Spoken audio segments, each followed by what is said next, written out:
And so, my fellow Americans, ask not what your country can do for you. Ask what you can do for your country. I have a dream that one day this nation will rise up, live out the true meaning of its creed. We hold these truths to be self-evident, that all men are created equal.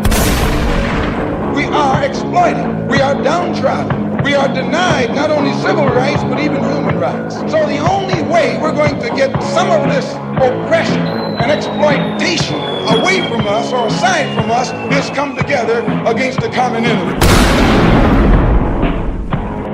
I don't want you to protest, I don't want you to riot, I don't want you to write to your congressman because I wouldn't know what to tell you to write. I don't know what to do about the depression and the inflation and the Russians and the crime in the street. All I know is that first, you've got to get mad. You've got to say, I'm a human being, God damn it! My life has value! Get together, have a few laughs.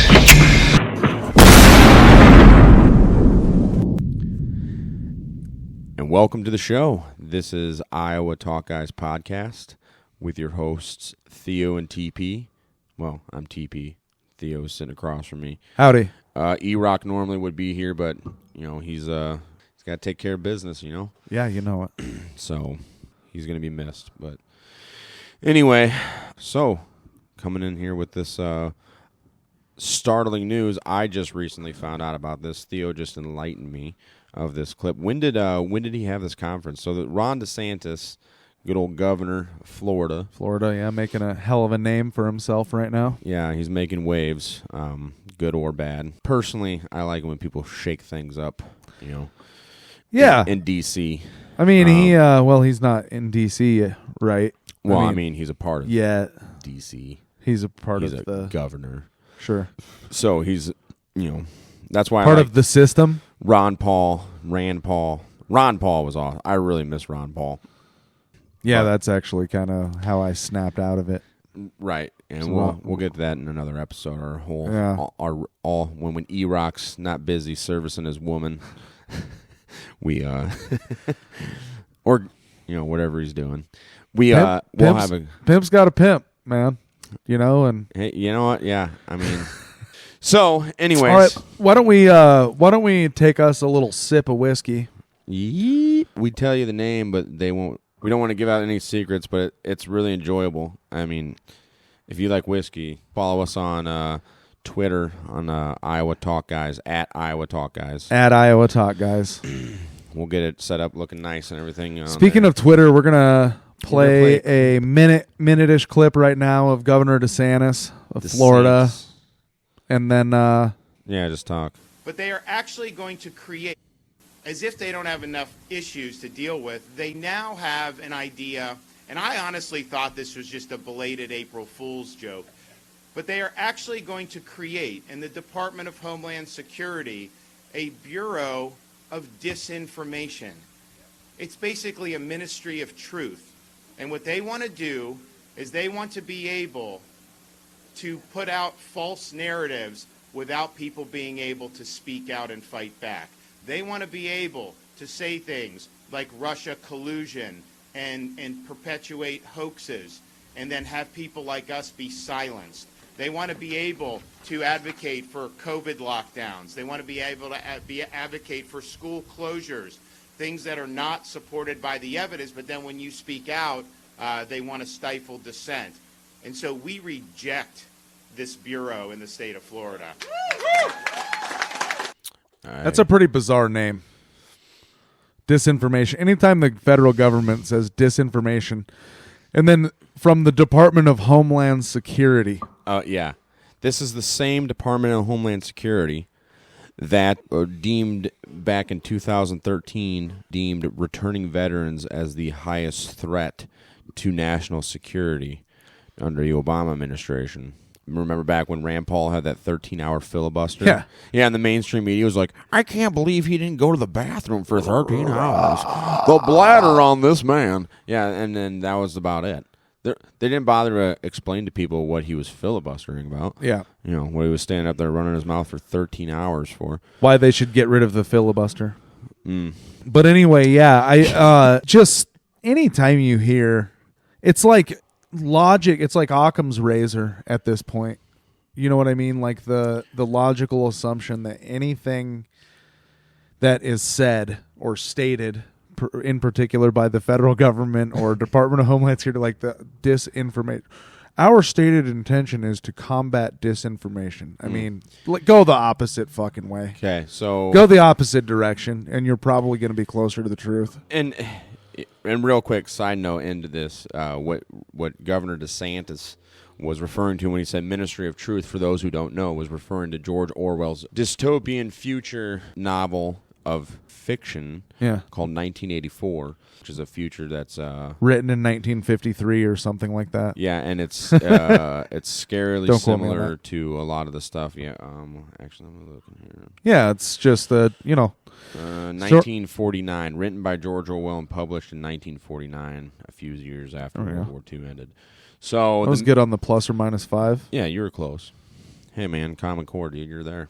Okay, so the Ministry of Truth, according to George Orwell's novel, is a branch of the government that pertains to making informational and educational media. And what they do in that novel is they form media and educational material to sway the public's opinion or just the only knowledge that they have about anything, obviously to make the government, the ruling class, look good, and anybody else that opposes them are the bad guys, right? Well, yeah. The ruling class is probably the best way to put it. You know, with this bureaucracy, this permanent state. And it's really interesting that they just got done. I mean, this is right on the heels, too, of them talking about that they knowingly released misinformation via the mainstream media, the U.S. mainstream media, in order to throw off Russian intelligence. Yeah, we need to get a source on that because I think I saw something recently as well on that. How they admitted essentially, don't quote me, to putting out disinformation, in lying to I don't know, sway people a particular direction. On Ukraine? Yeah. Right. Yeah. Yeah. Something that we haven't completely heard the truth on from our traditional media and government as well. That's and even Russia is cracking down on the false information. Yeah, I mean it's being something spread in their country. So this is, really, and I should probably look into that some more because that's probably going to be the future of our country here soon if things don't. I mean, if we don't have more people like Elon Musk, I guess, buying. I mean, I'm not a huge fan of Elon Musk, but him taking over Twitter, purchasing Twitter, and allowing that to actually have free speech come in to play. Well, he hasn't taken the company over yet. We don't know what's going to happen.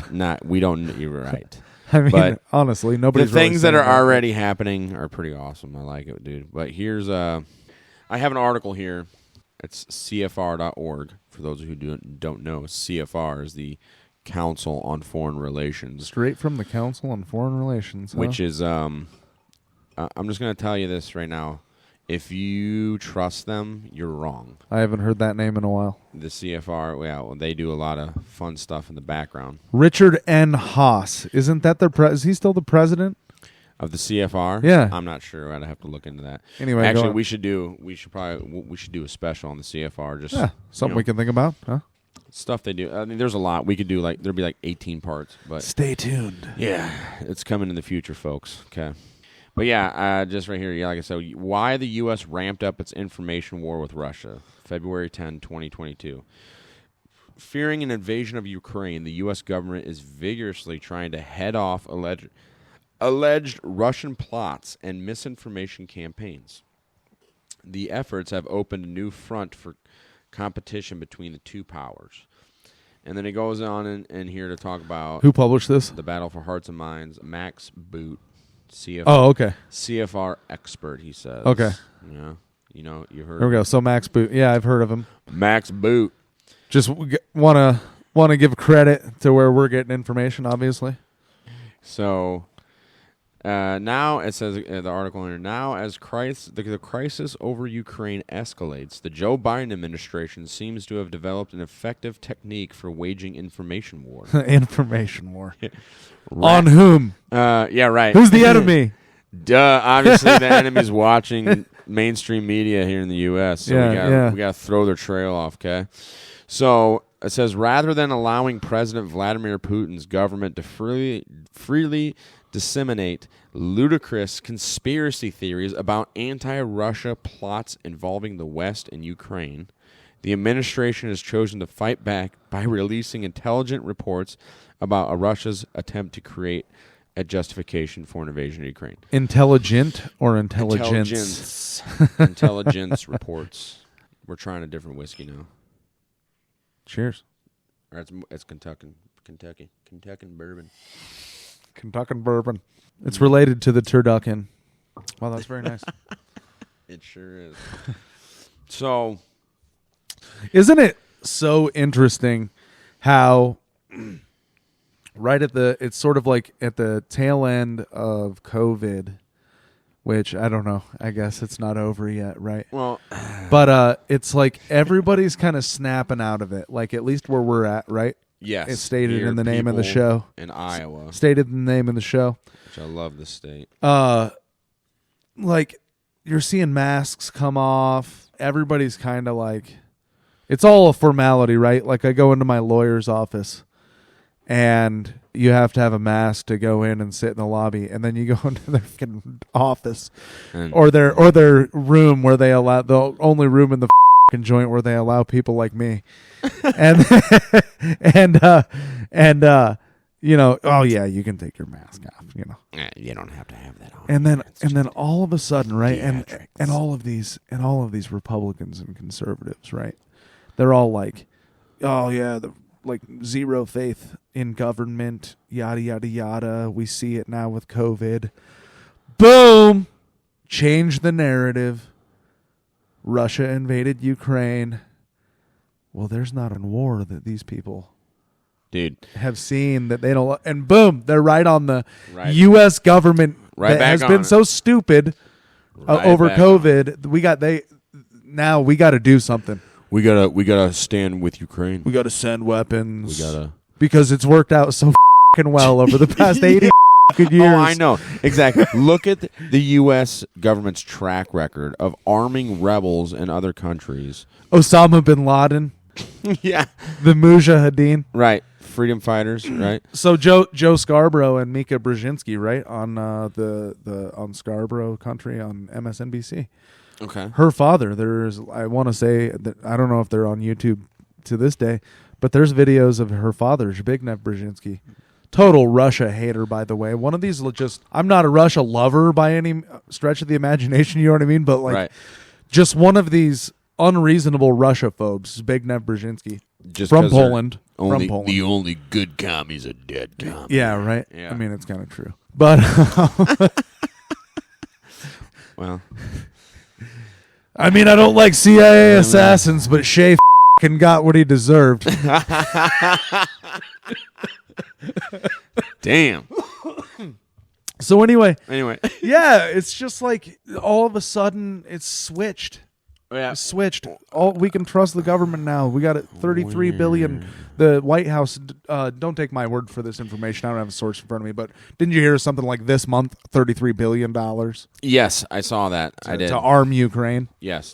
Ridiculous. And that was literally right on the heels of Russia saying, if you help them, it's gonna be nuclear. We're gonna retaliate. I totally missed that thought. Zbigniew Brzezinski. There's a video of him on YouTube talking to the Mujahideen, like telling them that God is on their side to fight the Soviets and shit in Afghanistan. Oh yes. Yeah. I remember that clip. U.S. National Security Advisor Brzezinski flew to Pakistan to set about rallying resistance. He wanted to arm the Mujahideen without revealing America's role. On the Afghan border near the Khyber Pass, he urged the soldiers of God to redouble their efforts. We know of their deep belief in God, and we are confident that their struggle will succeed. You know, that land over there is yours. You'll go back to it one day because your fight will prevail and you'll have your homes and your mosques back again because your cause is right and God is on your side. Over them mountains. And you will win because God is on your side. That's right. That's right. You're going to send that bear packing right up over them mountains. Well, they f***ing did. Yeah, after we gave them Stinger missiles, that would really turn the tide. The rockets. So I totally derailed you finishing my thought there. You're fine. So getting back to what I was saying, we were talking about the misinformation and Russia, the Ukraine. Well, yeah, just how the Republicans were so easily baited. Well, okay, and conservatives, and everybody's got the Democrats. Same thing. Okay, so this is the thing that blows my mind with this stuff, dude. Is for the past 4 years, then the Democrats were like, "F the government."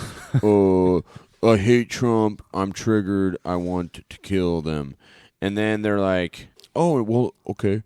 Joe's in the spot now. Yay!" Yeah. We're all happy, even though it's the same government doing the same crap, but just because it's our boy in there. Even though I don't didn't exactly snap out of it until a later date. They remind me, but regardless, looking back, they remind me of a bunch of George W. Bush voting Republicans about like 2002.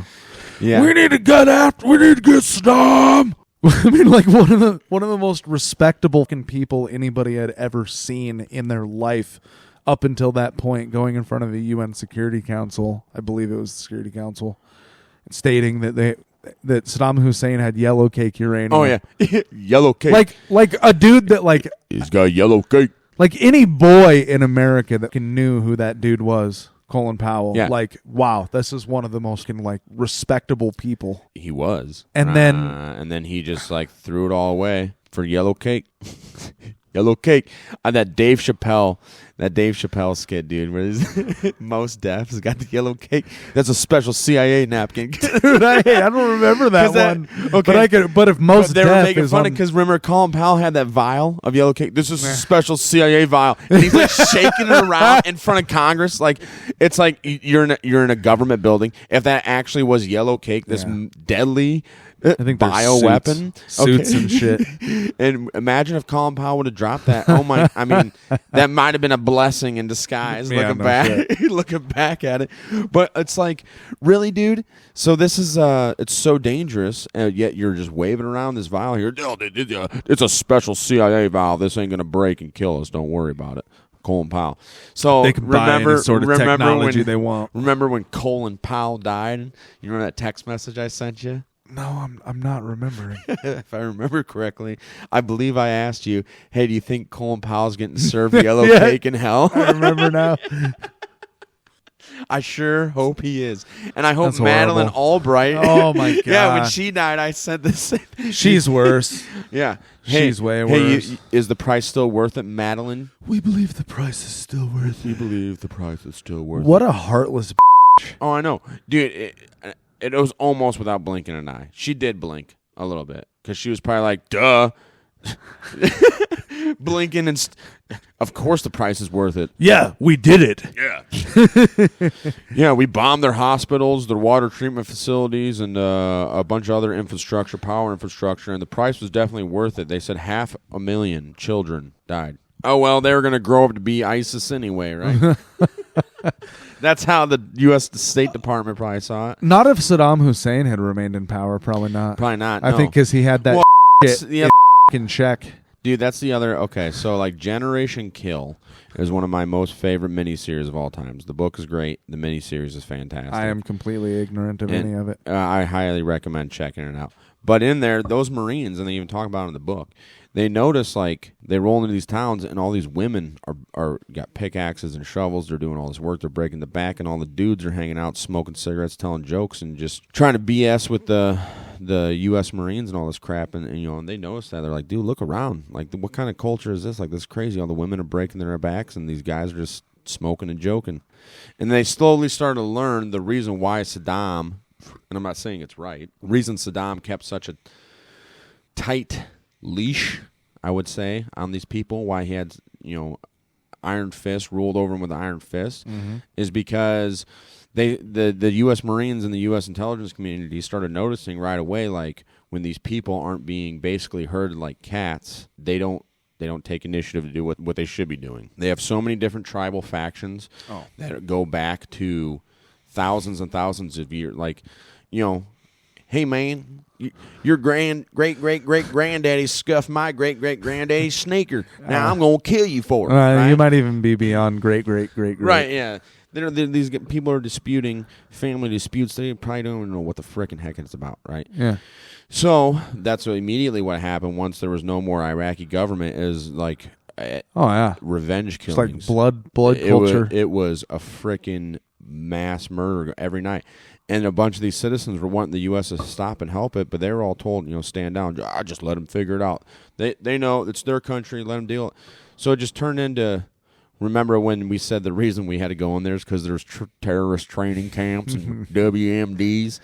Kind of cleared out a place for it, didn't it? Well, turned into a terrorist training camp after we toppled the government. And the WMDs that were there that we found, which the Rolling Stones ran this article, and it was a really good one.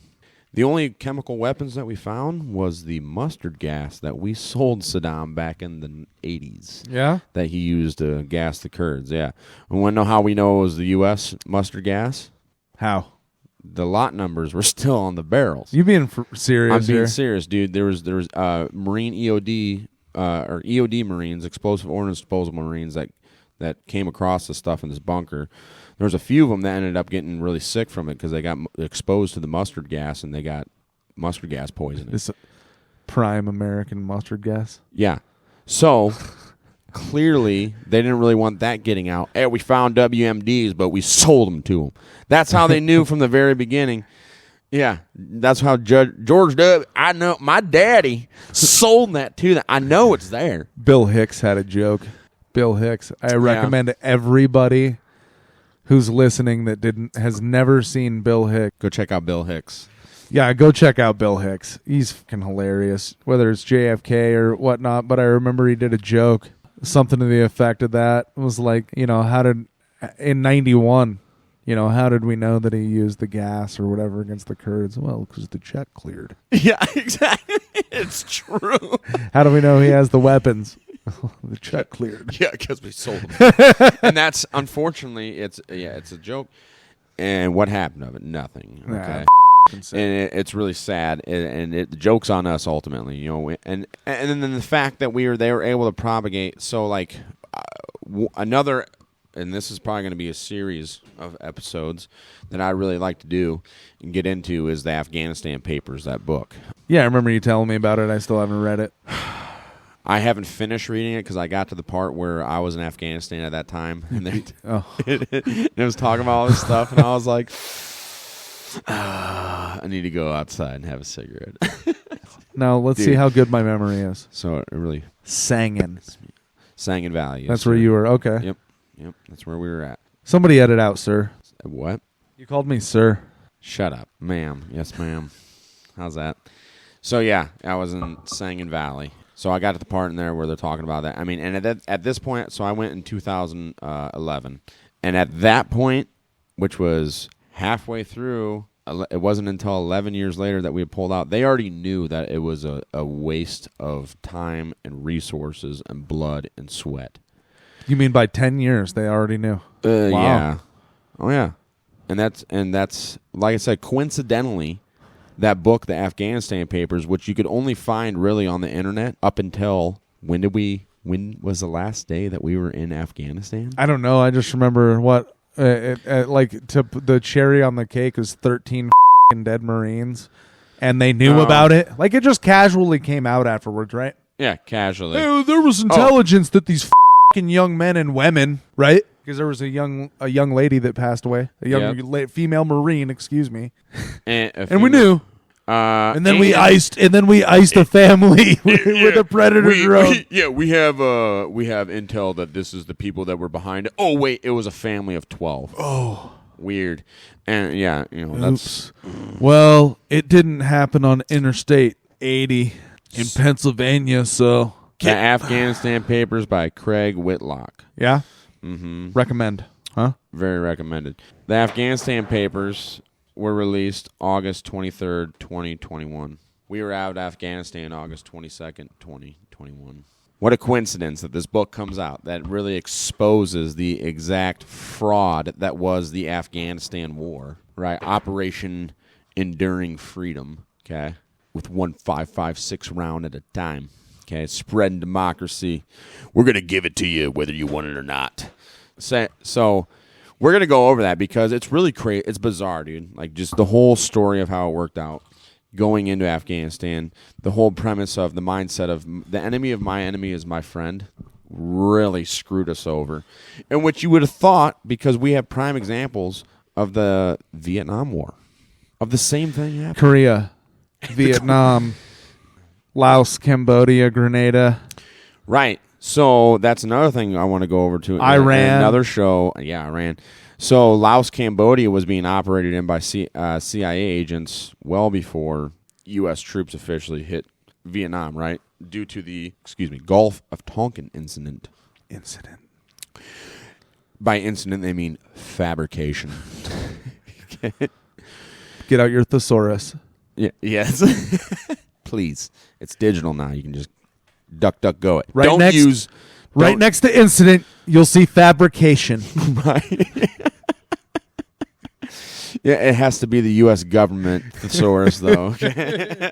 That's what they issue you when you start for the... Rules for radicals. Yeah, that's what you get issued when you start for a department that has initials. Rules for radicals. I just feel sorry for people that live in or around Washington, D.C. and work there. No offense to your friend. I got a couple live up there, but work around there. Yeah, how about you? Well, yeah, that'd be cool, huh? No. I mean, I don't really think they enjoy living around that area, but... They get paid well. They make good money. Good old Uncle Sam. Good old Uncle Sam. Just like some other people we know that Monsanto pays very well. The evil empire. Oh, yeah dude. Yeah, and then, other companies, too, that you hear about around here. Man. Places that people we know work at, and all of the stuff going on around there. Dude, the shiesty deals, it's crazy. I don't even want to talk about that's a whole other. Where the fuck were we? We were at Gulf of Tonkin. We were at Gulf of Tonkin. Tonkin. So, I was getting into CIA operating in Cambodia and Laos. Well, we know the CIA has been involved in Ukraine since 2012. Are you talking about the Russian invasion in particular?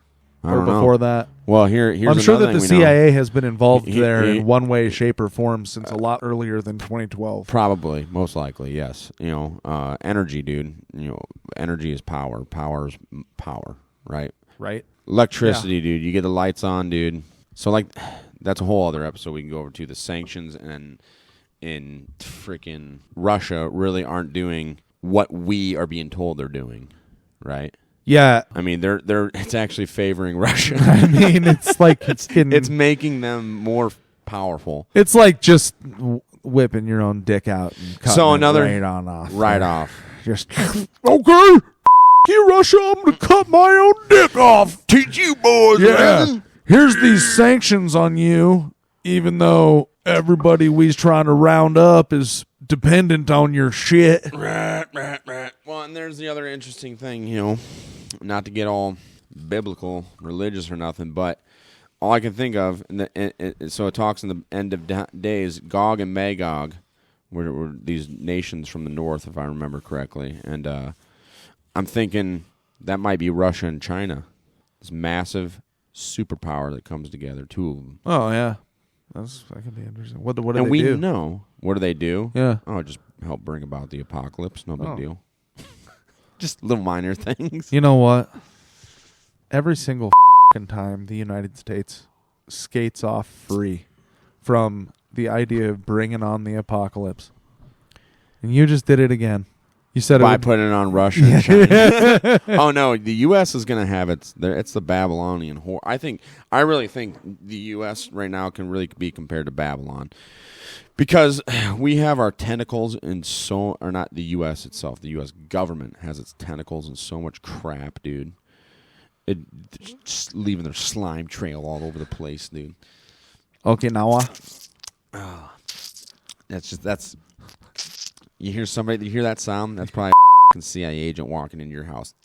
What's that slimy sound? Oh, it's a government agent. I used to work for the government, so I can say that some of the best people I ever met in my life worked for the government. Yeah, but they've got their damn hands everywhere, don't they? They really do. The state. The State Department. The state. The deep state. It's not even the State Department. I mean, like, so. The perpetual state. Right. So, I mean, we really started this off, try to get back around to what we were saying with, DeSantis. DeSanta. Circling back to DeSantis. Full circle, okay? So what he was saying about, starting this new branch, this disinformation, that is really actually very startling because, free speech really is important. I mean, even if it's speech we don't agree with, like I don't agree with a bunch of racist rhetoric and all that other crap, But you know what? Just like in the Blues Brothers, when those Nazis were having that parade out in the park, right? The Blues Brothers didn't agree with it, so what'd they do? Ran them over. Okay, that really didn't make sense to anything. No, I didn't. I was waiting there. But that was your finishing it up. No, that wasn't my finishing up. But no, really, I mean, I hope people listening to this already understand the importance of free speech. But if you don't have the ability to say what you want to say and voice your opinion, not have to worry about getting dragged off to a jail and tortured until you change your opinion. I mean, it's really ironic that a lot of these people that want to change the laws and change free speech in our country are utilizing that right of free speech to spout their opinions and ideas, right? And with oftentimes outright lying. Well, to do so, right? Misinformation. Yeah. To oftentimes invoking the disinformation verb, if you will, to silence. Yeah. I mean, and will outright lie. Really, they're lying. That becomes it's super dangerous when this stuff starts happening, dude. Because I don't know if you ever heard of that North Korean refugee or survivor, I guess, whatever you want to call it, Yeonmi Park. She did not in particular. Oh well, she did a podcast, Joe Rogan podcast, and she went over because she grew up and she escaped from North Korea through the human trafficking and went through all that crap and ended up in America. And she's a very, very intelligent woman. Oh, I think I might have seen something on this. She's got it's sad, super sad story. But she was told since she was a baby as a kid in North Korea, the very biggest thing that you should fear and watch and make sure that you don't let get out of line is your tongue. Because you say the wrong thing in North Korea, you're gone. Your whole family's gone. Neighbors and their family's gone. So when she was talking about her escaping when she started talking out against North Korea, and she actually has been doing protest stuff, and she's speaks out against China because North Korea is just China's little stepbrother that they play around in the mud with them. Sure. And then let them do whatever. So when that happened, her whole family in North Korea that was left there no longer existed. Yeah. Their bloodline, literally, they go back generations. Yeah, I'm sure she didn't like thinking about that. No, it was when she was bringing it up. She even got pretty emotional, which understandable. She knew what happened. She knew, and she knew it was all. And not only that, but her neighbors, and her friends, they wiped out their bloodlines, their entire bloodline. Anybody just even in the vicinity, right? Anybody connected to her, essentially, bloodlines smited off the face of the earth. Okay, so having offices of disinformation stuff setting up like that's a slippery slope that could lead to a spot where it may not happen in our lifetime. Slippery slope argument. But if we don't do something about it now, our children's children and their children, it could happen to them to where they're living in a place. Well, I think that most people don't understand that, government isn't necessarily some benevolent organization just here to help everybody out and make our lives easier and make everything. Ronald Reagan, I'm from the government. I'm here to help. Sure, I mean, yeah, I'm not the biggest Ronald Reagan fan. Well, he said those are the words that every American should fear. Yeah, and it's true. It's true. mean, the federal government. I cannot think of a place the federal government being centered in Washington, D.C., that is just so out of tune Right. with average every f***ing day America. I have been to Washington, D.C. one time, okay? And I was absolutely f***ing throttled by all of the high-rises on the way in. Oh, yeah. Not with multiple different company logos on them, but just like Lockheed Martin in general. And J.P. Morgan banks, insurance companies. Like 5 of those on the way in, Well, yeah. I mean, how do you think we got this awesome war machine? And it is an awesome war machine. It's unfortunately. Yeah. I mean, and here's the best part, though. Really, like going back to like what you were saying with our government. I mean, is it really necessary? Not at all. No. And we're defense. We live in a country where really, yes, we would be able to have. We don't have to go anywhere. No. We literally have everything we need. Yeah. We can be Canadians to the north self-sustainable right now. They're scary. Oh, well, yeah. And you know what? I'm more scared of Canada than I am Mexico Trudeau, at this point. Not necessarily the citizens, but the Trudeau. And some, I mean, that's a whole other thing, dude. Fidel Castro's son. That's hilarious. He looks just like him, too. He seriously does look. I'm like, I think that theory is quite funny, actually. It's hilarious. Yeah. I don't care if it's true or not. It's just fucking it's funny. just funny, dude. Yeah, he does. He looks like him. You can see some parallels there. It makes me laugh. I'm like, dang, these guys might be onto something, man. That's why, I just wanted to touch on, what you were saying regarding, the empire, if you will, and foreign interventions and not having to go anywhere. We really don't have to. We could. No country's going to try to invade us, dude.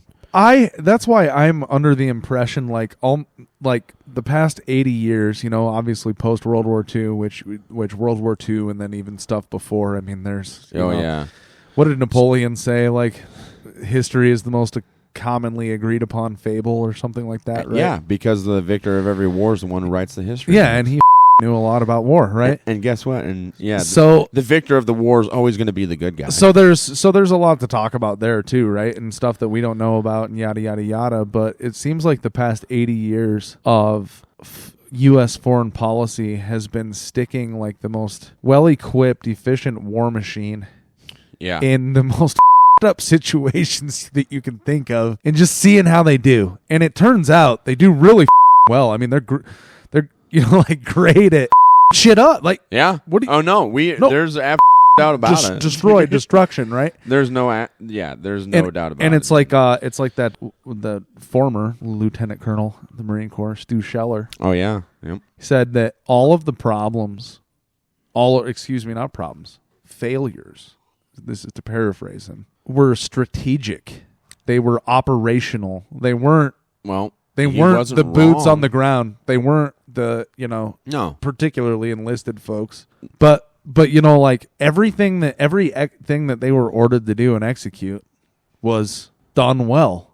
So I mean, we're never on this show knocking any veterans, obviously, or anything like that. But no, yeah, we were all tricked. But at the operational and strategic level, to quote, former Lieutenant Colonel Stu Scheller, normal asshole dudes from Iowa can point out how stupid putting U.S. forces in Afghanistan is. Right, yeah. And what an utter and absolute waste of time, money, blood, and sweat that was. I mean, like I said, dude. Well, and Afghanistan's folks too. Their tribes. Which they probably are bred, and it's in their DNA to deal with people trying to come into the damn place. That country's not called the Grave of Empires for no reason. Okay, even Alexander the Great said, "Forget this piece of trash." And we're going around it. And there's people that just thrive. I mean, well, here's the other thing, dude. Like I said, going through the Afghanistan papers. So, like the people that we were fighting in Sangin Valley, I'm not even sure if that was actually Taliban, dude. Looking back at it, the most likeliest of scenarios, because the one city in particular, or village, or whatever you want to call it, Kali Gaz in particular, which was on the west side of Helmand River in Sangin Valley, we were the only U.S. ISAF forces, NATO ISAF forces that ever stepped foot on there. Like, we were finding old Soviet fighting positions dug into in mountains and shit, dude. It was crazy. That had to be eerie. It was wild. It was really surreal, dude. And you knew that somebody like probably died around there. Oh yeah, dude. I'm like, and just looking at some of the stuff these guys were. I mean, some of that rock and sand cut. Like I'm looking at some of these trenches that these Soviets dug. I was like, damn, some boys broke some backs digging this thing right here, Conscripts. Yeah, I'm like, holy gotta shit. love conscripts. Yeah, they probably had political prisoners digging this shit for them. Oh man, these It was Bulgarians are great at. It was rough. Well, I was an engineer, so I had to sweep all those with, well, not all of them, but a lot of them I had to sweep with a metal detector because they very easily could have been booby trapped, so that was fun. When we showed up there, dude, we ended up meeting with the village elder who actually turned out to be a former Muj, who allegedly hated the Taliban. And what is a Muj? Mujahideen. Oh, okay, gotcha. Yeah. CIA's old buddies. Well, which had to have been a bunch of different people, though, right? Oh yeah, it wasn't one. He was an old timer, so yeah. I mean, but he, the locals thought we were Soviets because the only history that they know is what's told by their parents and grandparents passed down to them. So when we showed up there, they thought we were all Soviets. I mean, I could only imagine, because these people were living in mud huts still and all this stuff, and we probably look like aliens to them, right? With all of our gear on, all this technology that we had, they knew what vehicles were and stuff, dude, but, like, we had tanks there. They had never seen tanks before. They had no idea what these things were. Well, they'd heard about the Soviets, certainly, right? And so, I mean, yeah, you're talking about people that folks aren't just passing through. But it sounds like the Chinese are... I don't know exactly the exact direction of the road, or if it's just going to be a network of roads or what it's going to be. But the Chinese certainly seem prompted to develop and make a road to Africa, become everybody's friends. Not just the Chinese, the Japanese for a long time have been very interested in Afghanistan. So one thing that Afghanistan is very rich in, as far as mineral-wise, lithium, which is lithium's a metal, right? Yeah, for your batteries. Lithium and cobalt. Silicon. Oh, natural silicon. Yeah, for silica. Computer chips. So one of my buddies, he was an engineer and he moved to be a sniper. He did a few missions with some what are those guys? Surveyors, geological surveyors. They flew up into these mountains and took core samples and all this stuff. And guess what? Now, 10 years later, that spot, Japan is mining that area, has the rights to mine that area. What? Yeah. They're out there mining it. No way. Weird, right? Yeah. So there's a lot of stuff going on, dude. Not to mention, what is Afghanistan's main cash crop? Or was? Probably won't be anymore. They just lost their biggest customer. Mullet. Huh? Millet. Millet. I just about said mullet. No. I was trying to... Opium. No, millet. Huh? Oh. Yeah, the old staple grain. That's what their number one cash crop is. No. Millet. Oh, oats? Yeah, it's oats, dude. Oh. Yeah. We've been having an oat pandemic. An oat epidemic. Yeah, an epidemic. An oat epidemic. An oat epidemic. Oh, dude. Hashtag oat epidemic. Dude, we got to make a shirt now. Hashtag oat epidemic. Because of all the oats coming. Because of all the oats. Flooded into the U.S. on CIA planes from Afghanistan. That's hilarious. Yep, that's it. Those oats. Damn it. If only Oliver North was moving the oats. He could have had it way more secured. Yeah, so it's very ironic, right? That Afghanistan went from, in 2001, they were exporting roughly like 32,000 metric tons of oats, okay, out of the country. We better check these numbers after this. You can check them now. Don't believe a word I said. Look at our description. Just like the mainstream media, don't believe a word we say. Go look up your own. But for entertainment purposes only. Yeah, something around there, like 32,000 metric tons. So, according to the BBC, this article by the BBC. BBC? The BBC. Okay. Taliban, in around 1998, was producing, said, roughly 41,000 metric tons of opium. I'm sorry, oats. Okay, of oats. For horses. For horses. Obviously. All right, so 1998, they were producing roughly around, or exporting roughly around 41,000 metric tons of oats. By 2020, opium. By 2020, that number, poppy, was approximately exporting 224,000 metric tons. That's quite the jump. Quite an increase, particularly when... What is that? That's a... Under Karzai... It's like a 200% increase. Over. No, that's like a 150% increase, right? That's nuts. That's insane, considering one of the first things that the U.S. government did when the Karzai took over as president, when they installed him as the new democratically elected president for 12 years or 20 years, whatever, how long that was. Oats became illegal, and poppy was illegal, right? Yeah. But when I was there in 2011, I mean, it was beautiful. They're beautiful fields, dude. I mean, it was like the cornfields out here in Iowa, except for imagine that with poppy, dude. As far as the eye can see, just amazing. I'm like, yep, sure is illegal, you know? Yeah.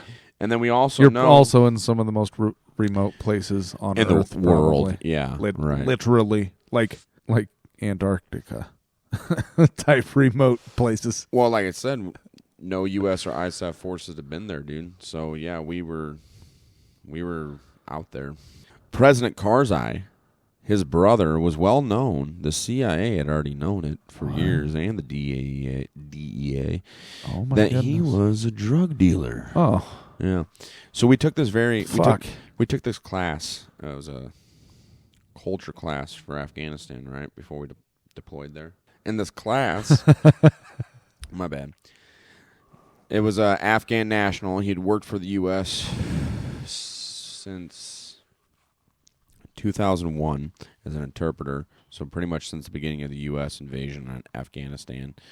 And then he'd eventually gotten into citizenship and whatnot and stuff, and, like, good for him, man. I had a few conversations with the guy, really good guy. He loves America, because he was talking about, he had, like, me and my big mouth, you know, hence why I'm on a podcast. So he's up there and he's like, "Whoa, you know, I've been in the U.S. for 4 years and blah blah blah." And I just blurt out, "I bet you love it here." And he's like, "What's that?" Looks around the room. "Who said that?" I pipe up my hand. I said, "I bet you love it here." And he goes, "Yes, I do. I absolutely love this country." He's like, he goes, "America." He's like, "The opportunities presented to me for me and my family, you know," and he was very grateful to have worked through. And you got to understand these especially now that we like look what happened to all these interpreters and these families that helped the U.S. Right? Dunskies if they didn't get out of there. Let's just be adults here. They're done. Yeah, let's just be adults here too and say, good peoples of the world, if you don't already know, don't trust the U.S. government. Please. You have to know that they won't keep their word, and if they do, you won't like that either. Think about that. I'm sure that most people already know, though. I mean, just nothing has went. I mean, look at how much the United States has been involved with. Largest weapons dealer in the world for how long? Involved in how many different countries?